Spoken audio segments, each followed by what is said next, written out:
Hi friends, welcome to Typing Python series. In this video, we're going to talk about how to place the legend of a matplotlib plot at the bottom of the plot. Something like this in this example. If you're not familiar with the matplotlib terminology, I recommend you to watch my previous video on matplotlib terminology, and I have given the link of that video in the description.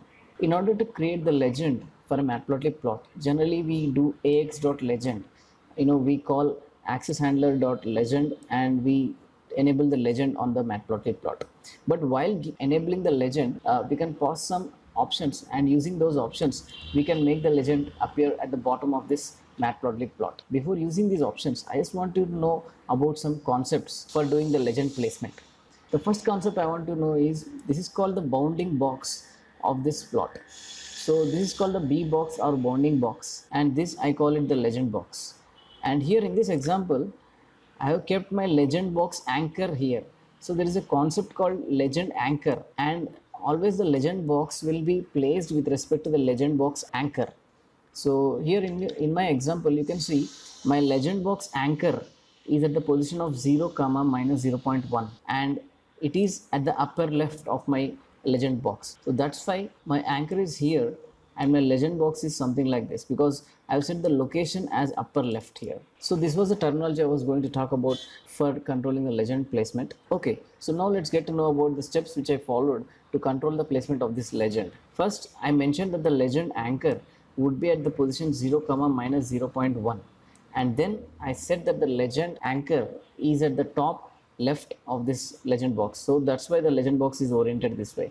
So what I did was, first I mentioned the position of the legend anchor and then I mentioned the position of the legend box, and this way I was able to control the position of this legend box in this matplotlib plot.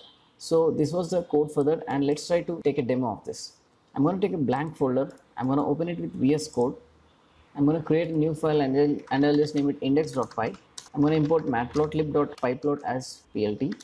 I'm going to create a figure and an axis handle to draw data. I'll just write figure comma axis handle equal to plt.subplots, and then I'm going to use the axis handle to plot the data. So I'll just write line artist comma equal to ax.plot, and here I'm going to give some array and I'll use some y-axis data also.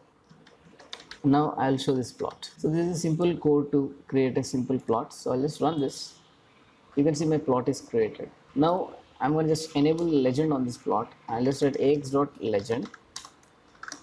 Now you can see my legend is enabled. So let me just run this.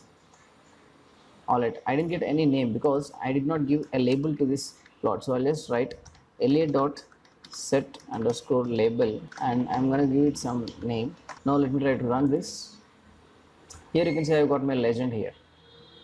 Alright, so now in this demo, I just want to show the images one by one, side by side. So I'm going to use the Jupyter cells feature of this VS Code. So I'm going to create a cell just by writing hashtag and two percentage symbols. And if I run this, I can get the output on the side. So that I can compare my outputs step by step. So here you can see my legend is at the top right, and you can see some padding is there by default which matplotlib provides. I just want to make this padding as 0. So how can I do that? I'll just write ax.legend border axis padding as 0.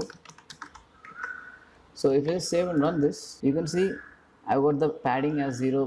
Now my border is now stuck to the axis. Now the next step is I just want to get the legend anchor to the bottom left of this axis. So for that I'll write bbox to anchor.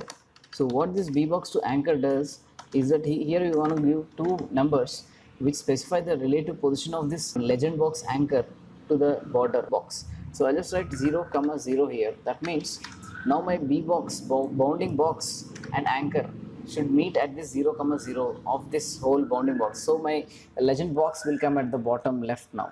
So let me try to save it and run this cell. Here you can see my legend has come at the bottom 0 comma 0 of this bounding box of the axis. But here you can see my anchor is at the top right. If I change this anchor to the top left, maybe my border will move a bit right. So let me try to do that here.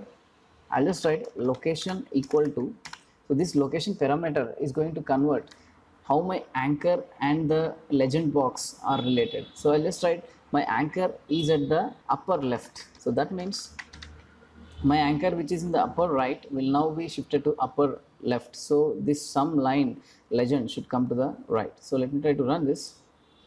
Now you can see my legend anchor is at the top left. That's why the sum line box has come at the right. You can see the x-axis ticks are getting hidden because of this legend box. So I just want to move it down a little bit. So for that, I'll just write my anchor position to be, instead of 0, 0, which is x and y coordinate, I just want to keep it a bit down. So I just write minus 0.1. So I'll write minus 0.1. So what I'm doing is here, I'm making the legend box to be a bit downward. So now if I just run this cell, you can see my legend has come down here. So by using the options border, axis, padding and dbox to anchor and location, I was able to control the position of the legend in this plot. Okay, now let me try to run this code for multiple lines. So I'll just write for loop to plot multiple lines so that I can get multiple legends. So for this, I'll just write number of plots equal to some, say 5, and here I'll just write a for loop for k in range of 5. So what I'm doing basically here is I'm running a for loop and I'm creating this plot again and again on this axis handle. So I should get multiple lines here, right? So that I can get multiple legends. So let me try to, here and I have kept the number of plots as 5. So I should get 5 lines and 5 legends. So let me try to run this cell again. And here you can see I've got 5 lines overlapped over each other and I've got 5 legend labels for each line. You can see I have some space so that I can keep the legends on the side also. But by default, the legend columns are 1 only. So in order to increase the columns of this legend box, you just have to write ncol equal to, suppose I want 3 columns, I just write ncol equal to 3, number of columns equal to 3. And if I run this cell, you can see I've got 3 columns and my legend is distributed evenly. So this way, using ncol, you can make your legend more wider at the bottom. But you should be careful while using ncol, because if I write ncol equal to 5 here, my legend will take more space than the plot. So if I run this cell, you can see my legend is taking more space. So generally I recommend ncol to be 3 if your label is very small, or else you can keep ncol as 2 also. Hence we have successfully controlled the placement of the legend and kept it at the bottom of our matplotlib plot using these simple options of ax.legend function. You can see I've created a blog post on matplotlib legend at the bottom of the plot, and I have given sample code for also to practice in your own computer. So be sure to check out the link of this blog post in the description of this video. Hope you like this video, guys. Thank you for watching.